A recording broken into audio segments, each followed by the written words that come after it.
বিসমিল্লাহির রহমানির রহিম। মাননীয় সদস্যবৃন্দ, আসসালামু আলাইকুম। আপনারা অবহিত আছেন যে গত 28 তারিখে আমার স্ত্রী দিলারা হাফিজ পরলোক গমন করেছেন। এই উপলক্ষে এই মহান জাতীয় সংসদের সদস্যবৃন্দ তার রুহের মাগফিরাত কামনা করে মোনাজাত করেছেন।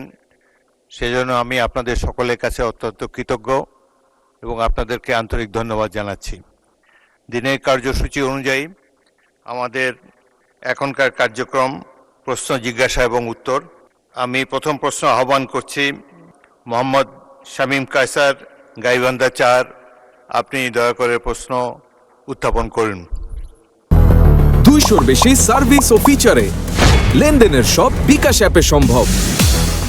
আসসালামু আলাইকুম রহমতুল্লাহ। আলহামদুলিল্লাহি ওয়াহদা ওয়াসসালাতু ওয়াসসালামু আলা মান লা নাবিয়্যা বা'দা।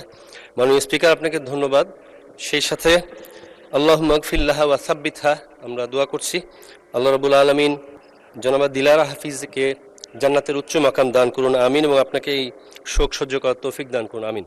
মাননীয় স্পিকার, আমি আপনার মাধ্যমে তারকা চিহ্নিত প্রশ্ন 88, মাননীয় মুক্তিযুদ্ধ বিষয়ক মন্ত্রী মহোদয় অনুগ্রহ করিয়া বলিবেন কি, বর্তমানে গাইবান্ধা জেলায় সনদপ্রাপ্ত মুক্তিযোদ্ধার সংখ্যা কত, উপজেলাওয়ারি হিসাব কি, যাহার প্রকৃত মুক্তিযোদ্ধা হইয়াও যাহারা ভাতা ও সনদ পায় নাই তাহাদের বিষয়ে কোনো ব্যবস্থা গ্রহণ করা হইবে কিনা, হইলে তাহা কি?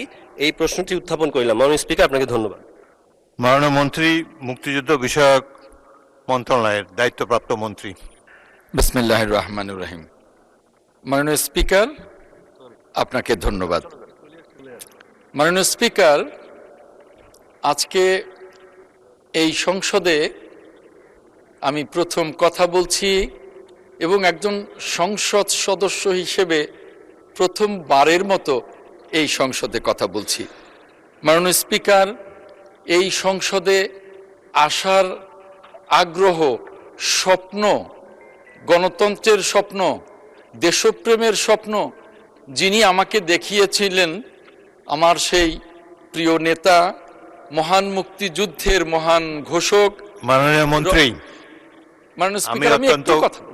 আমি অত্যন্ত বিনয়ের সাথে আপনাকে জানাচ্ছি এবং আগের প্রশ্নকর্তা মাননীয় সদস্য শামীম লিঙ্কনকেও জানাচ্ছি, প্রশ্নোত্তর পর্বে যা লেখা আছে সেটি বলবেন, উত্তরেও যা ছাপানো আছে এক্স্যাক্টলি সেটাই আপনি অনুগ্রহ করে পড়বেন।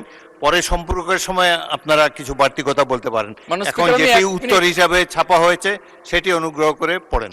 মাননীয় স্পিকার, আজকে এই সংসদে আমি তারকা চিহ্নিত প্রশ্নের উত্তরে বলছি। মাননীয় স্পিকার, বর্তমানে গাইবান্ধা জেলার সনদপ্রাপ্ত মুক্তিযোদ্ধার সংখ্যা 2316।